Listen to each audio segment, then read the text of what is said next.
September 8th, 1944. Evening falls over London. The city has survived 5 years of war, 5 years of bombs, 5 years of fear. But nothing could prepare them for what happened next. A sound, distant, like thunder. But the sky is clear. No planes overhead, no air raid sirens, just silence. And then, an explosion. Massive, catastrophic. A residential block in Chiswick reduced to rubble in an instant. 16 people dead. The blast heard for miles. But here's what terrified everyone. Nobody saw it coming. Nobody heard it coming. No bombers, no warning. Just destruction falling from the heavens.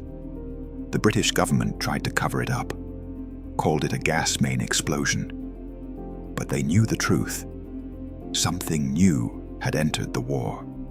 Something they couldn't stop. Something that changed everything. This is the story of Nazi Germany's vengeance weapons, the V-1 flying bomb and the V-2 rocket, the world's first cruise missile and ballistic missile. Technologies so advanced, they seemed like science fiction. Weapons that terrorized millions, cost billions, and in the end, helped destroy the very regime that created them.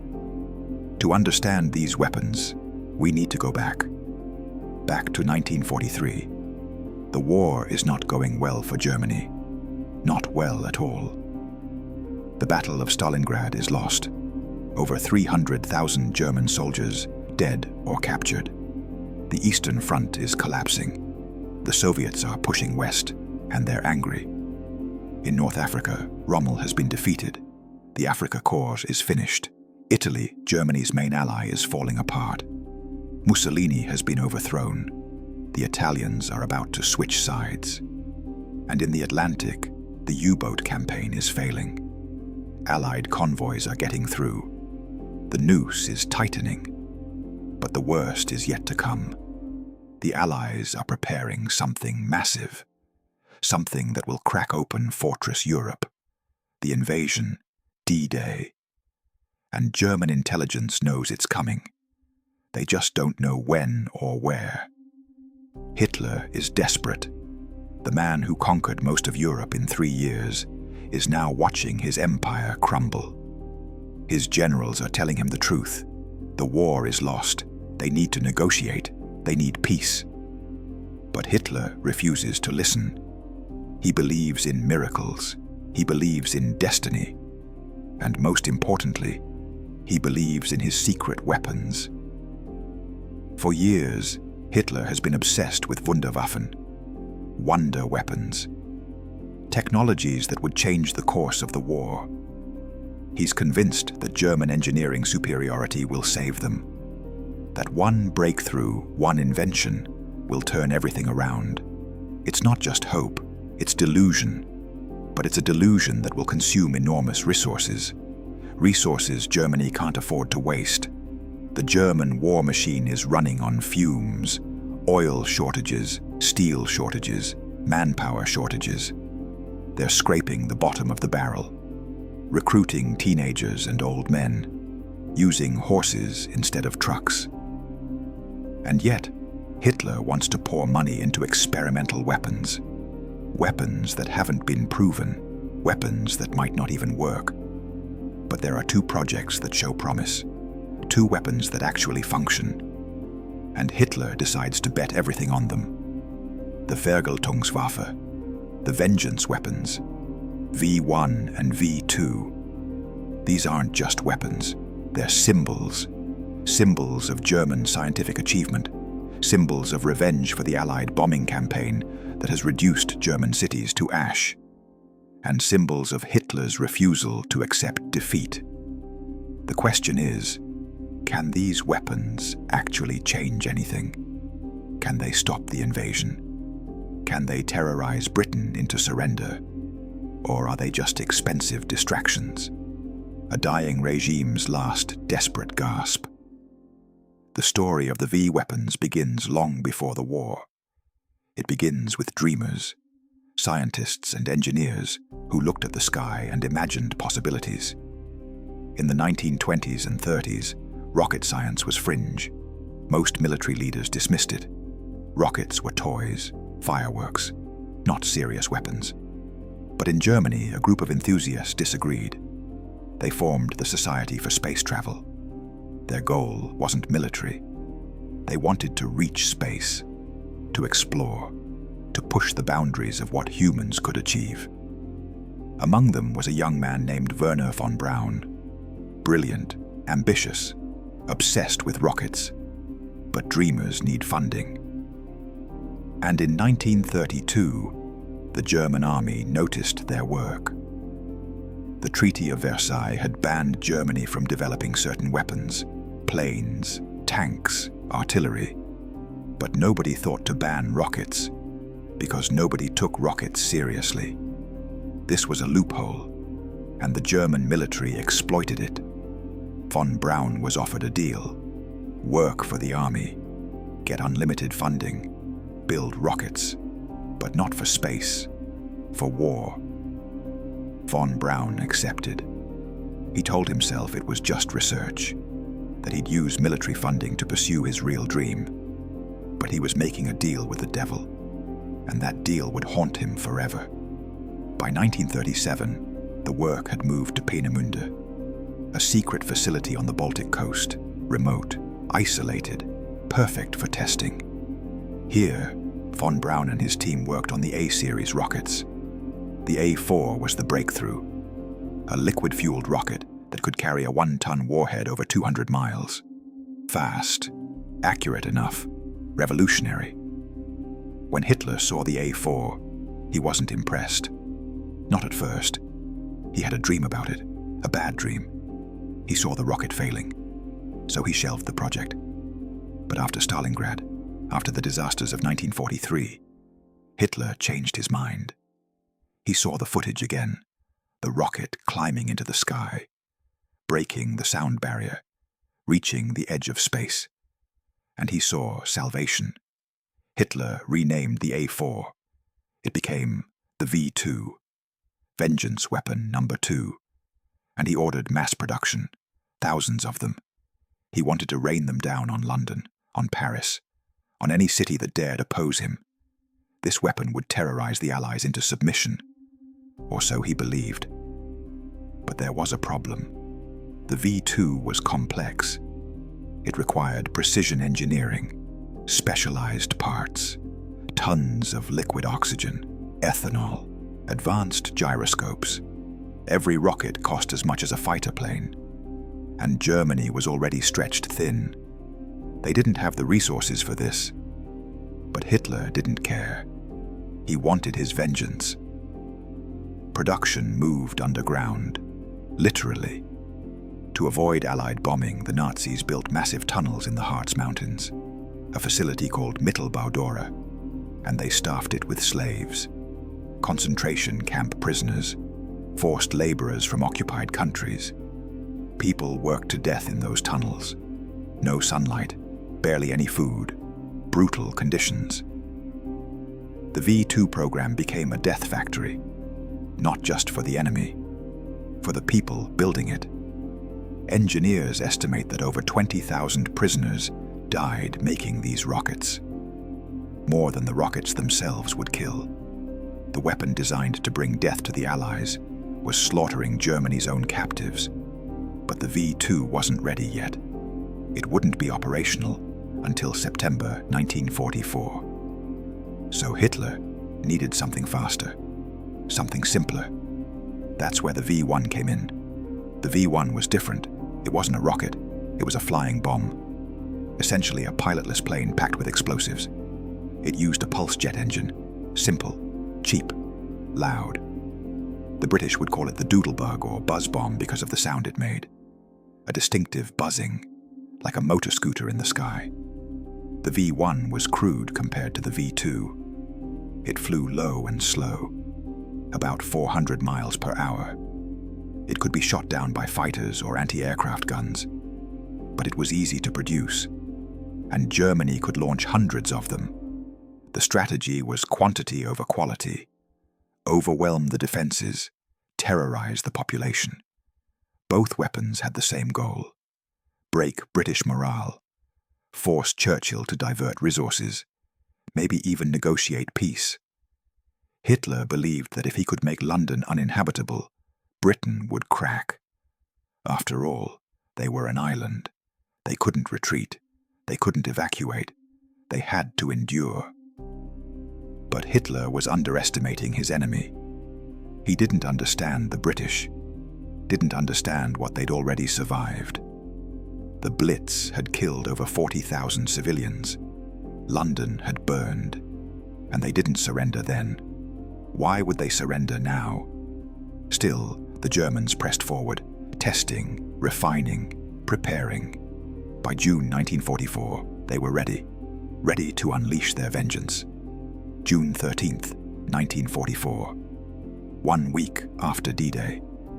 The Allied invasion is underway. American, British, and Canadian forces are fighting their way inland from the beaches of Normandy. It's brutal, but it's working. The Allies have their foothold. And then, at 4 in the morning, the first V-1 launches, heading for London. It crashes shortly after takeoff. A failure, but 9 more follow. 4 reach Britain. 1 hits a railway bridge in East London, kills 6 people. The vengeance campaign has begun. At first, the British government doesn't know what to make of it. Is this a new weapon, or just an experimental fluke? But the attacks continue. More V-1s every day. Then, every hour. Soon, over 100 a day. They're coming in waves, launched from sites in northern France, aimed at London and southern England. The psychological impact is immediate. The V-1 is terrifying in a unique way.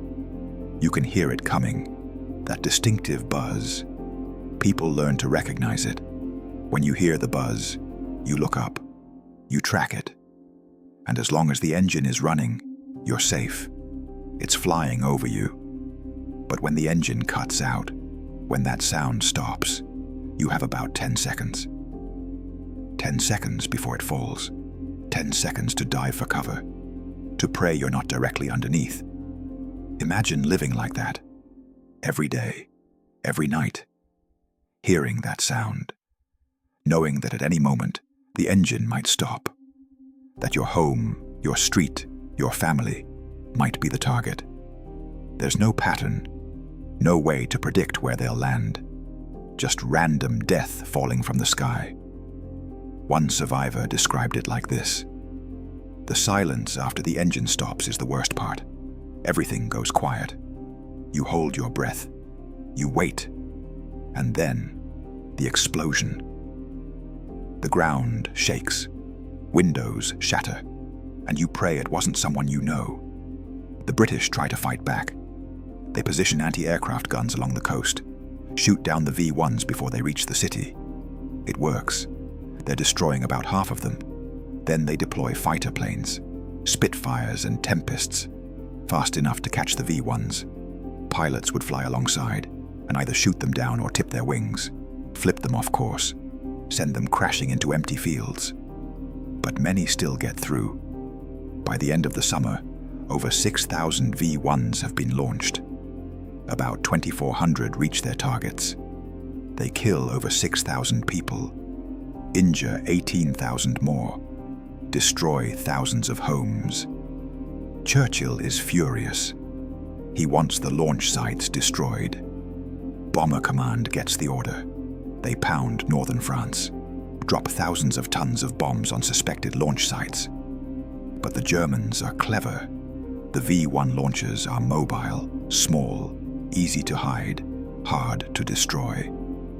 The British consider retaliation, chemical weapons, poison gas dropped on German cities. Churchill even drafts the orders. But his advisors talk him down. It would be a war crime, and it wouldn't stop the V-1s. So Britain endures. And then, in September, something worse arrives. The V-2, the rocket. The first one hits Chiswick. The government calls it a gas explosion. They don't want to admit they can't stop it. But the truth leaks out, and the fear intensifies. The V-2 is different. You don't hear it coming. It travels faster than sound. It climbs 50 miles into the air, then falls at 3,000 miles per hour. By the time you hear the explosion, you're already dead. Or you survived. There's no warning, no air raid siren, no chance to take cover. It just happens.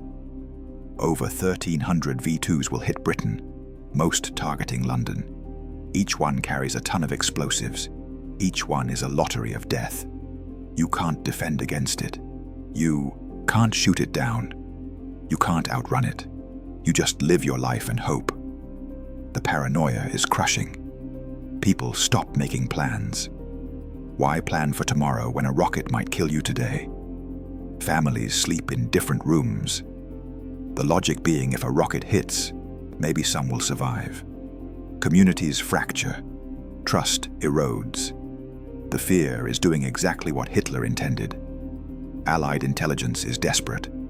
They need to find the launch sites, stop the rockets at the source. Spies risk everything to gather information. Reconnaissance planes photograph occupied Europe.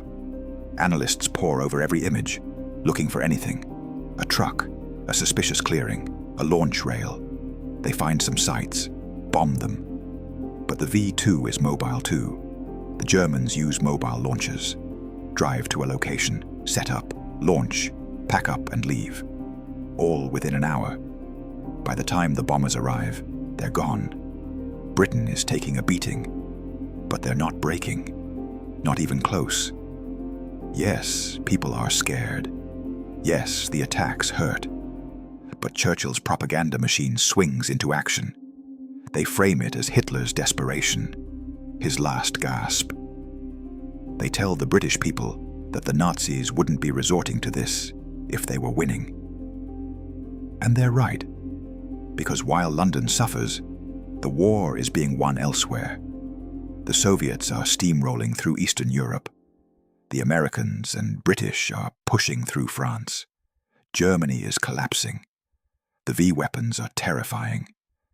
But they're not changing the outcome.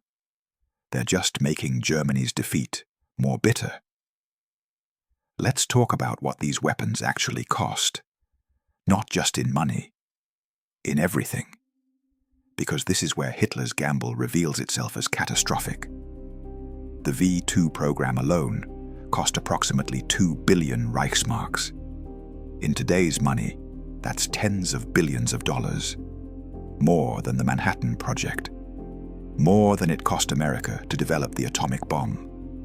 Think about that. Germany spent more on the V2 than America spent on the weapon that would end the war. And what did Germany get for that money? About 3,000 V2 launches. About half hit their targets. They killed around 2,700 people, mostly civilians. It's horrific, but strategically, it's meaningless. 2,700 casualties didn't slow the invasion, didn't stop the bombers, didn't change anything. For that same money, Germany could have built thousands of fighter planes, tanks, U-boats, weapons they desperately needed, weapons that might have actually prolonged the war. Instead, they built rockets, expensive, complex propaganda tools. The V1 was cheaper, but still costly. Each one used resources that could have gone elsewhere. Fuel, explosives, steel, labor. Germany was rationing food. Soldiers on the front were running out of ammunition. And Hitler was building flying bombs to terrorize London. The priorities were insane, but the costs went beyond money. The human cost was staggering. At Mittelbau-Dora, the underground factory, prisoners died by the I-20, thousands. Worked to death, starved, beaten, executed for the smallest mistakes. The conditions were worse than most concentration camps. No daylight, constant dust, brutal overseers. Many prisoners died within weeks of arrival. One survivor described the tunnels as hell on earth. You couldn't see the sky. You forgot what fresh air felt like. People died standing up, just collapsed from exhaustion. And the guards would beat anyone who stopped working. The V2 wasn't just a weapon, it was built on corpses. And here's the darkest irony. More people died building the V2 than died from it.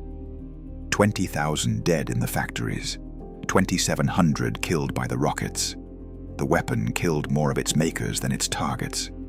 That's not a success. That's a monument to evil and waste. But the backfire doesn't stop there. The V-weapons consumed resources Germany couldn't spare. But they also failed, technically. The V1 was inaccurate.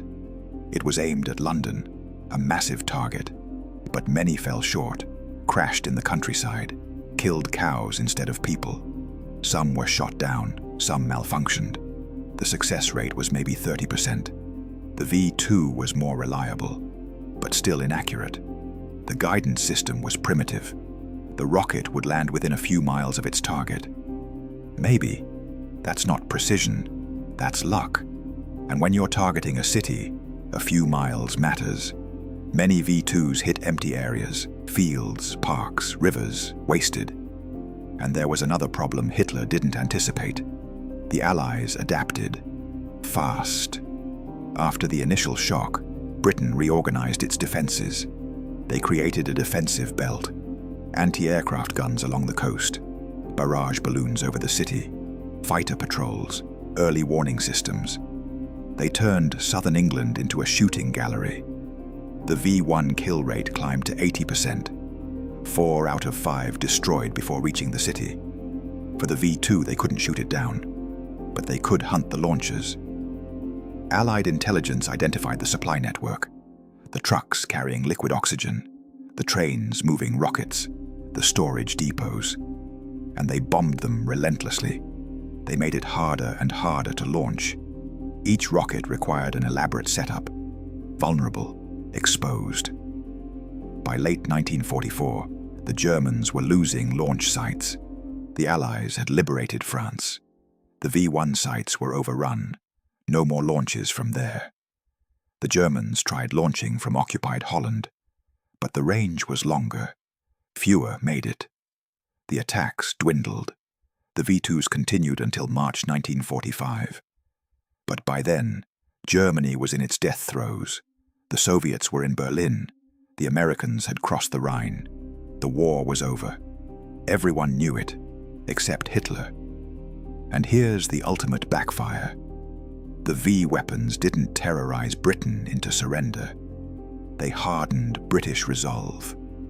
Every attack reminded people why they were fighting.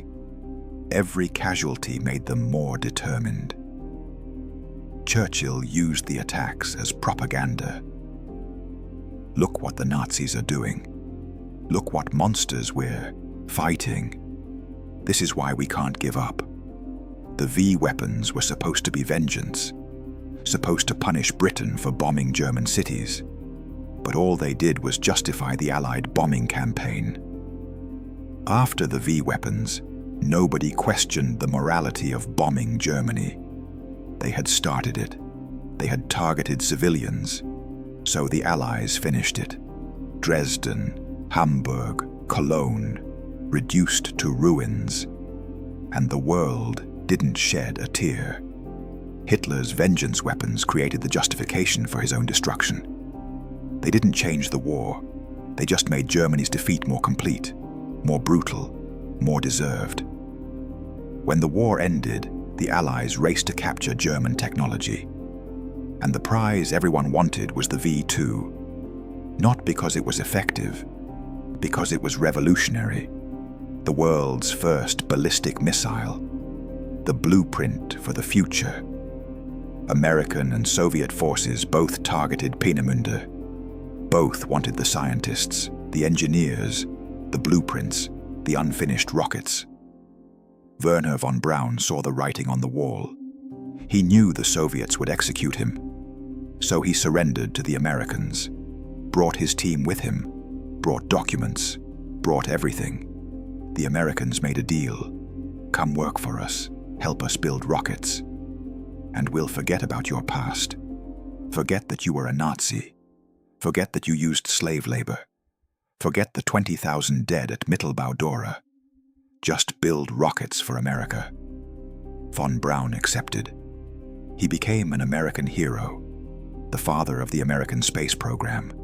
He built the rockets that put satellites in orbit, that sent men to the moon. He appeared on television, was celebrated, honored, all while the bodies of his victims rotted in forgotten graves.